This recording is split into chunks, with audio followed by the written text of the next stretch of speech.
Boa noite, gente. Graça e paz a todos presentes e os que estão também nos acompanhando pelo YouTube. Temos hoje o privilégio, a oportunidade e a responsabilidade de tratar esse tema aí, o fim do mundo e as duas grandes guerras. A minha fala introdutória aqui, nessa minha fala, a gente está vendo aqui que este é um seminário sobre escatologia. E como cristãos que creem nas Escrituras, né, como inspiradas por Deus e como escrituras inerrantes, ou escritura inerrante, não sabemos exatamente quando o nosso Salvador voltará. O que sabemos é que durante a história, muitas foram as especulações, né, sobre a sua vinda, sua segunda volta, segunda vinda. E especialmente ao longo de eventos que envolveram perseguições a cristãos, guerras coletivas, aprisionamentos, mortes, muitas vozes apocalípticas se ergueram, muitos conceitos são elaborados dentro desses contextos. Assim, cenários apocalípticos como esses, a mente e a vontade de inúmeros cristãos se aguça, se alimenta da ideia de que o fim dos tempos está próximo, que o rei está voltando, e tentam interpretar isso à luz das Escrituras das mais variadas maneiras, como já foi exposto aqui pelos professores. Mas os contextos de guerra, diferentemente daquele hino que a gente cantava quando era mais criança, né, menorzinho, né? O rei está voltando, lembra daquele velho hino? O mercado está vazio, o trabalho já parou, o martelo dos obreiros, seu barulho já cessou, os ceifeiros lá no campo terminaram seu labor, toda a terra está em suspense, é a volta do Senhor.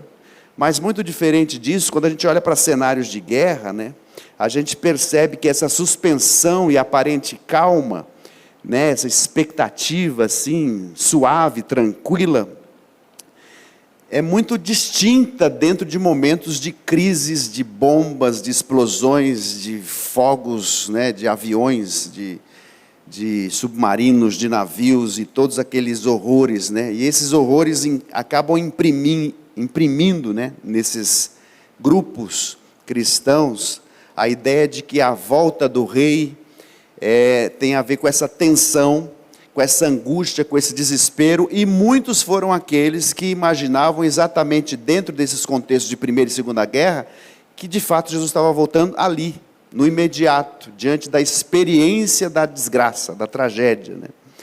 Assim, a minha fala é dividida basicamente em duas partes. Eu quero pensar com vocês de modo sucinto sobre como foram deflagradas essas guerras, e se é que é possível falar isso sucintamente, e como isso impactou a Europa cristã e os Estados Unidos e outros países, e como os cristãos se portaram diante desses apocalipses, né? Que tem muito a ver com a interpretação particular, às vezes, de cada um. E, por fim, quais lições nós podemos tirar dessa nossa história, dessa prática. Primeiro slide, Billy Graham está aí, diz: as guerras cessarão algum dia. A história, infelizmente, não nos dá nenhuma razão para sermos otimistas. Conflitos e guerras ocorreram quase desde o início, quando Caim matou seu irmão Abel. Mas algum dia todas as guerras cessarão, quando Cristo voltar. Só Ele nos dá esperança de paz duradoura em nossos corações e em nosso mundo. Então, o próprio Billy Graham, que viveu quase 100 anos, morreu meses antes de completar 100 anos, que nasceu dentro do contexto da Primeira Guerra Mundial e morreu vendo muitos outros conflitos. Ele tem essa visão de que as guerras só cessam quando de fato acontece a volta do rei. Bom, Primeira Guerra Mundial, né? A principal nação daquele contexto era a Inglaterra, com toda aquela revolução industrial. A gente está vivendo ali um momento de Belle Époque, né? A efervescência da vida cultural na Europa, né? Com aqueles avanços tecnológicos. A gente tem até um Ford T aí, de 1908, que tinha a ver com aquele contexto, né? Então, e esses avanços tecnológicos, eles não querem dizer muita coisa, porque havia uma ideia de quando você se torna, dentro daqueles contextos, pessoas modernas, de cabeça mais aberta, né, com mais sensibilidade, aptas a discussões, a conversas, longe daqueles ambientes estava a ideia de que haveria a eclosão, né, de novas guerras. Mas isso se mostra falacioso, né, se mostra enganoso, porque a guerra possibilita o descrédito com essa modernidade, né. E constatou-se que o desenvolvimento tecnológico também poderia ser utilizado para a própria destruição da humanidade. E a gente tem esse contexto aí da paz armada, que vai desde final ali do 19 até quando é deflagrada a guerra em 14. Essa paz armada era uma falsa paz na realidade, porque embora não tenha havido conflitos dentro desse período, os países estavam constantemente se armando e treinando os seus soldados, né? As potências europeias disputam por territórios na África e na Índia, né? Então existe uma nova ideia, uma tentativa de colonizar novos espaços, né? Um neocolonialismo, o que gera atritos diplomáticos entre os países da própria Europa que querem criar essas novas colonizações, né? E entre esses países a gente tem a França, a Inglaterra, a Alemanha, sem dizer os próprios atritos locais onde essas colônias eram estabelecidas. Existem disputas pelo mercado internacional, né, um predomínio inglês através da própria industrialização, mas a Alemanha começa a se rivalizar com os ingleses, o que naturalmente cria atrito entre esses dois países. Existem questões nacionalistas que são colocadas ali, no entorno do Mar Egeu ali, Europa de Baixo, Europa do Sul, os Balcãs, né? Apesar de um dos países, apenas um daqueles países todos era independente, que era a Sérvia, os demais faziam parte do chamado Império Austro-Húngaro, e existia um movimento que defendia a independência desses países, né, um movimento criado inclusive pelos próprios sérvios, né, para que eles se tornassem unidos à Sérvia, à Grande Sérvia, e deixassem para lá o Império Austro-Húngaro. E existe o próprio movimento nacionalista francês, porque a guerra franco-prussiana, que acontece ainda no século XIX, que faz com que a Alemanha se reorganize como a gente a conhece hoje, tira parte da França dos seus territórios, tira parte dos territórios franceses e acopla, né, une o território alemão, tornando então essa nação na configuração que a gente conhece hoje. E a França então tem esse desgaste, essa mácula, esse trauma com os alemães. Então a gente tem o nacionalismo, a gente tem a guerra das trincheiras, né, que era uma característica bem presente nessa guerra aí, na Primeira Guerra Mundial. Aqui só para exemplificar, essa Sérvia está aqui no meio, no entorno, tudo faz parte desse Império Austro-Húngaro, e queria que houvesse uma ruptura com isso, enfim. E então nós temos as alianças. Com essa tensão, os países se armam, né?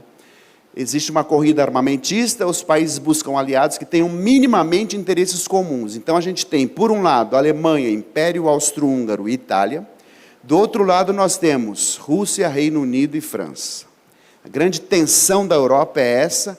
A Itália inicialmente apoia essa tríplice aliança. Em 15, ela participa da Entente, que é a associação entre Rússia, Reino Unido e França. Estados Unidos vai entrar na guerra a partir do ano 17, né, século 20, 1917, e a Rússia sai em 1917, porque existe inclusive muitas deserções, muitas baixas.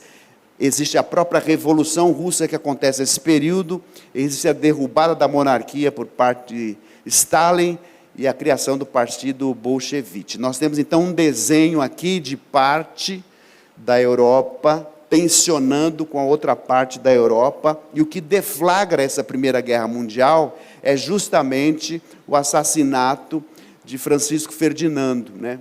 Em Sarajevo, capital da Bósnia, o arquiduque da Áustria, Francisco Ferdinando, herdeiro do trono austro-húngaro, foi assassinado por Gavrilo Princip, um estudante bósnio idealista que militava pela independência dos demais países dos Balcãs para a formação da Grande Sérvia.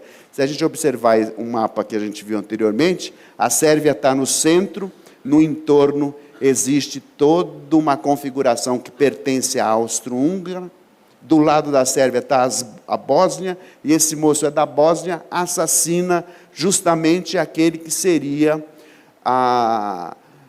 o próximo líder, grande líder da Áustria. Isso faz com que ecloda, com que exploda essa guerra.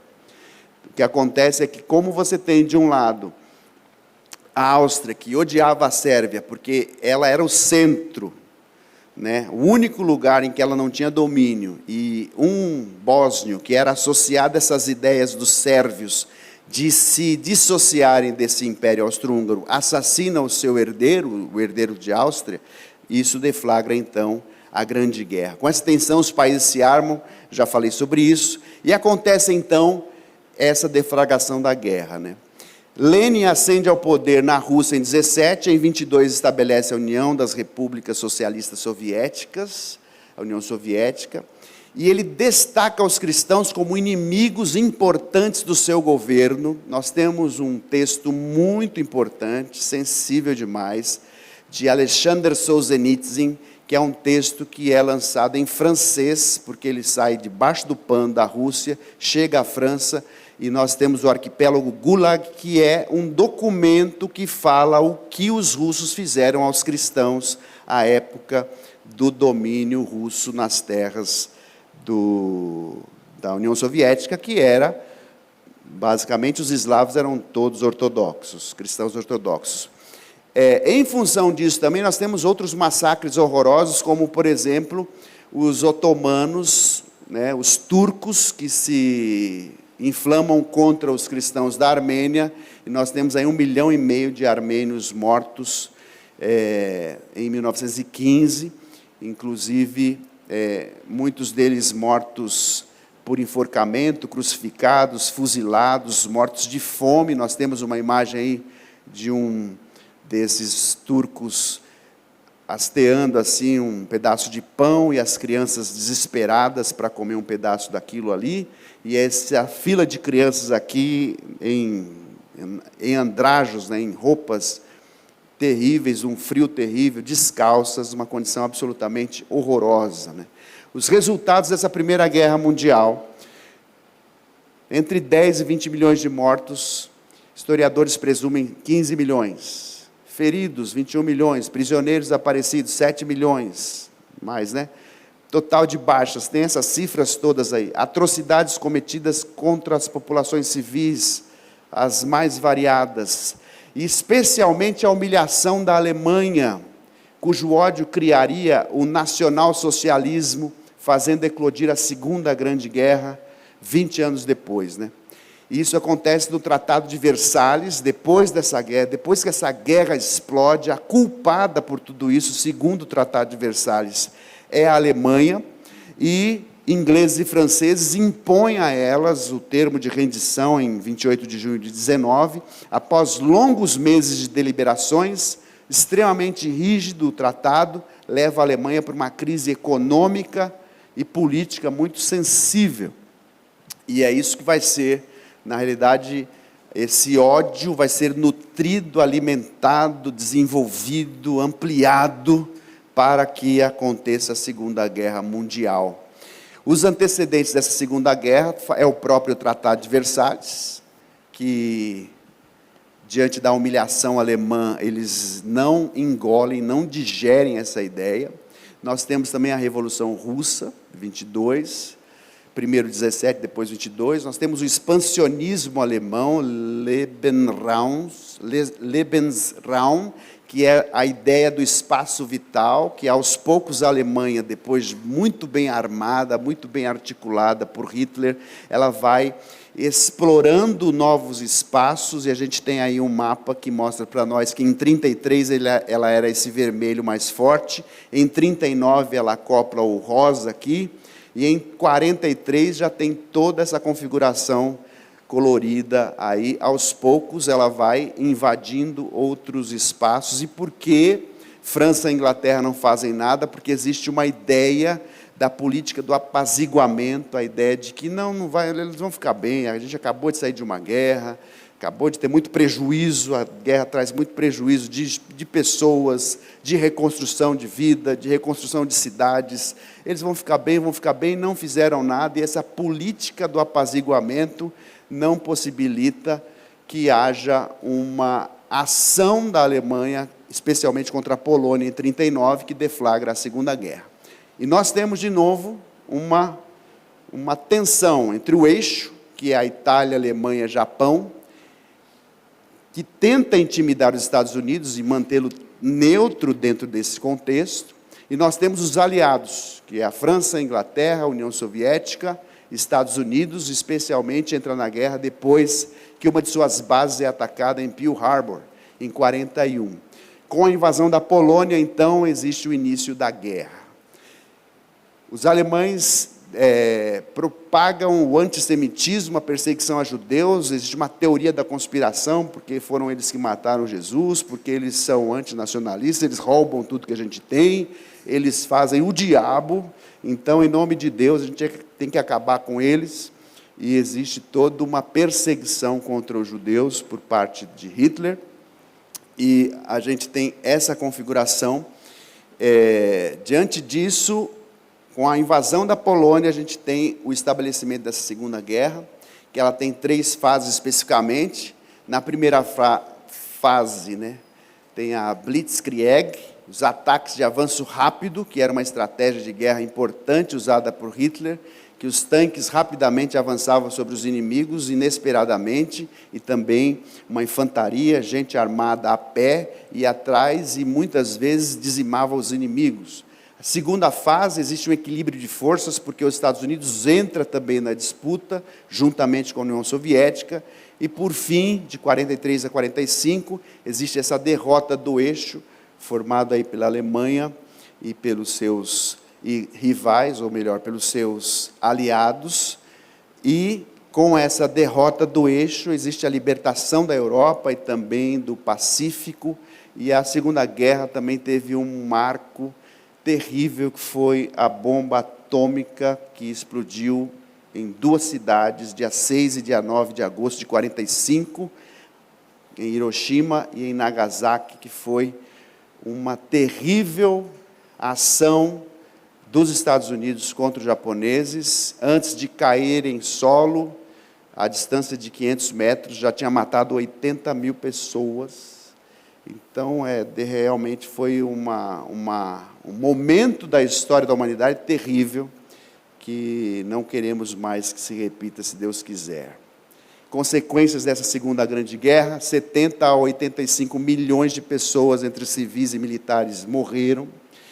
Construção do Muro de Berlim, a divisão da Alemanha entre oriental e ocidental, a ascensão dos Estados Unidos como potência mundial, o surgimento da Guerra Fria, existia, por um lado, os Estados Unidos, que tinham suas bombas atômicas, por outro lado, a União Soviética, um capitalista, o outro marxista, e um saldo posterior de milhões de outros mortos, crises econômicas e muita dificuldade para a reconstrução da Europa e também do próprio Japão.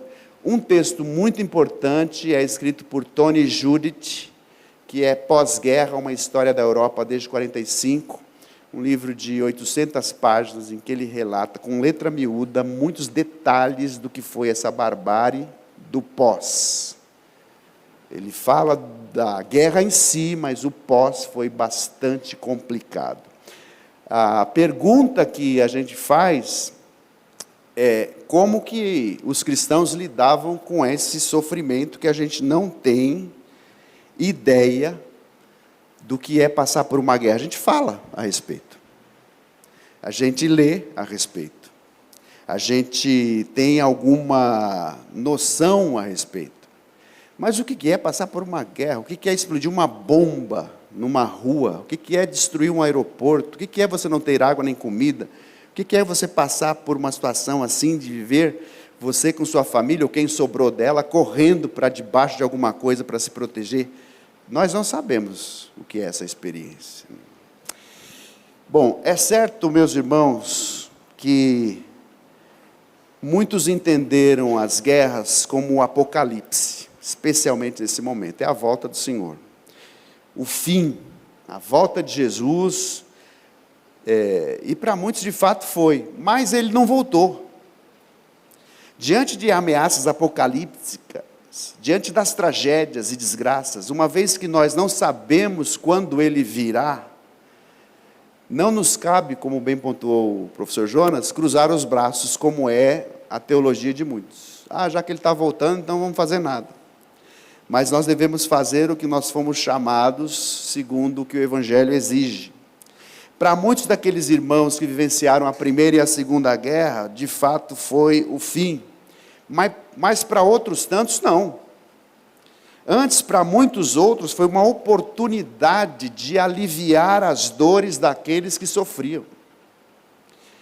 Um exemplo claro foi a Associação Cristã de Moços, que enviaram centenas de voluntários para dar assistências às regiões afetadas pelas hostilidades e auxiliar prisioneiros de guerra e soldados feridos na Primeira Guerra Mundial.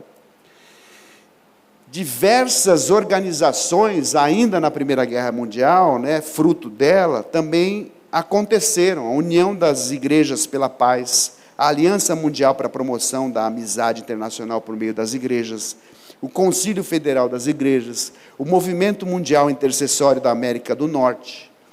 E ainda muito do que pregavam os humanistas, sobre a civilidade como fruto do conhecimento e avanço tecnológico, deu em nada. Então mostrou também para aqueles que tinham a ideia de que os homens evoluiriam como evolui a tecnologia, deu em nada.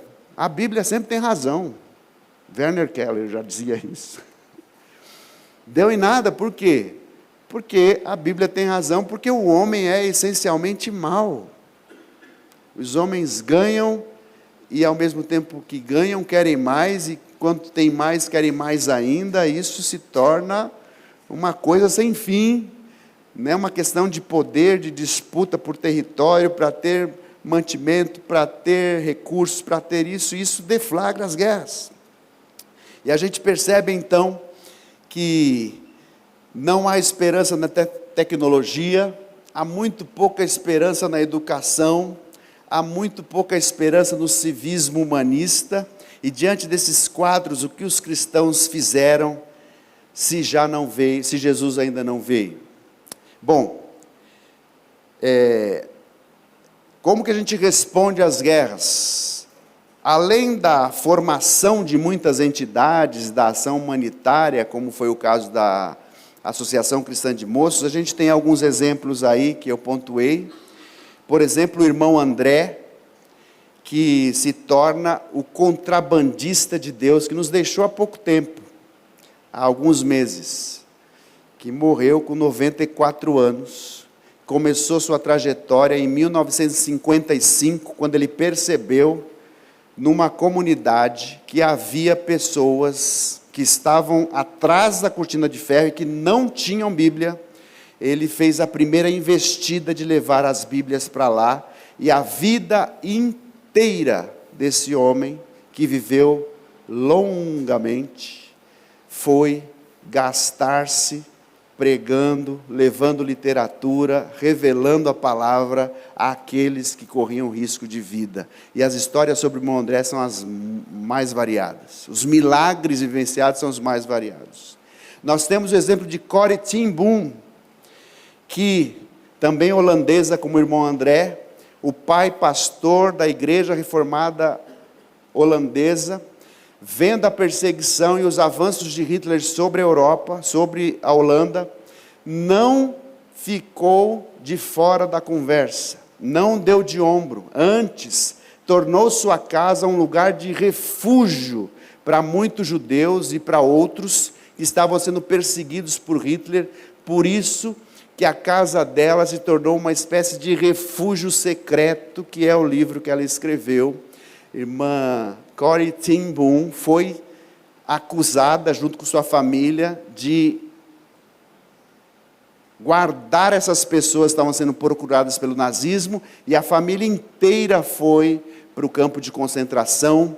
Ela escapou 9 meses depois, por milagre, e se tornou uma escritora importante, uma autora importante. Deus usou essa irmã tremendamente, e morreu também, depois de muito tempo de trabalho.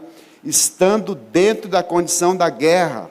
Um outro exemplo é Desmond Doss. Todos nós já assistimos o filme, se não todos, 99%. O filme que chama-se, me ajudem, Até o Último Homem, quando esse moço se recusa a pegar em armas na Segunda Guerra Mundial, mas ao contrário, ele diz, eu não vou pegar em armas, ao invés de matar eu vou salvar, e não deixava os feridos que ele podia no campo de batalha. Ele é responsável pela salvação de mais de 100 pessoas em campos de batalha, ele que recebeu diversas medalhas depois, sem dizer que pelo fato de não pegar em armas, ele foi hostilizado no quartel, foi de todo modo exposto, apanhou dos seus companheiros iguais, mas durante as guerras ele dizia só uma coisa, ele dizia apenas uma coisa, obrigado que eu fiquei emocionado, parece que foi combinado o negócio, me dê apenas mais um, Senhor, mais um, e subia, e pegava e trazia. E C.S. Lewis, que foi combinado pela BBC de Londres a participar de um programa de rádio durante o período da Segunda Guerra Mundial e explicar o cristianismo, fruto disso foi o seu livro Cristianismo Puro e Simples. Então, sendo o contrabandista de Deus, sendo alguém que agia protegendo aqueles que estavam sendo perseguidos, sendo alguém que falava, que pregava, que ela se tornou também uma pregadora, que era Timbum, sendo alguém que trazia nos ombros os feridos, sendo alguém, um intelectual como foi C.S. Lewis, que a morte dele só foi assim, mais velada, né, menos propagada, porque ele foi morto exatamente no dia em que o presidente dos Estados Unidos, que concorria à Casa Branca, JK, foi assassinado, mesma data que morreu também Aldous Huxley. Então, por isso ele não teve tanta repercussão sua morte, mas este intelectual e este soldado e essa senhora e esse senhor, todos eles durante períodos de guerra, eles não estavam preocupados no pré-milenismo, no tribulacionismo, nas coisas que nós, enquanto estudantes de teologia, estamos muitas vezes. Eles estavam preocupados em fazer diferença dentro daquele contexto apocalíptico. Em sendo assim, nós precisamos olhar para eles como diz Hebreus, quando escreve aquele texto, o autor, ele diz, portanto nós, uma vez que estamos rodeados por tão grande nuvem de testemunhas, livremo-nos de tudo que nos atrapalhe, do pecado que nos envolve, e corramos com perseverança a carreira que nos é proposta.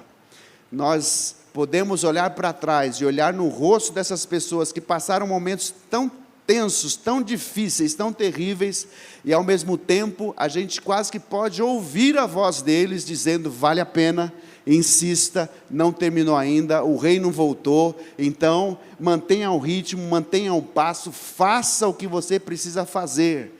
E para terminar, eu lembro do Evangelho quando Jesus diz, estejam prontos para servir, e conservem acesas as suas candeias, como aqueles que esperam seu Senhor voltar de um banquete de casamento, para que quando ele chegar e bater, possam abrir-lhe a porta imediatamente.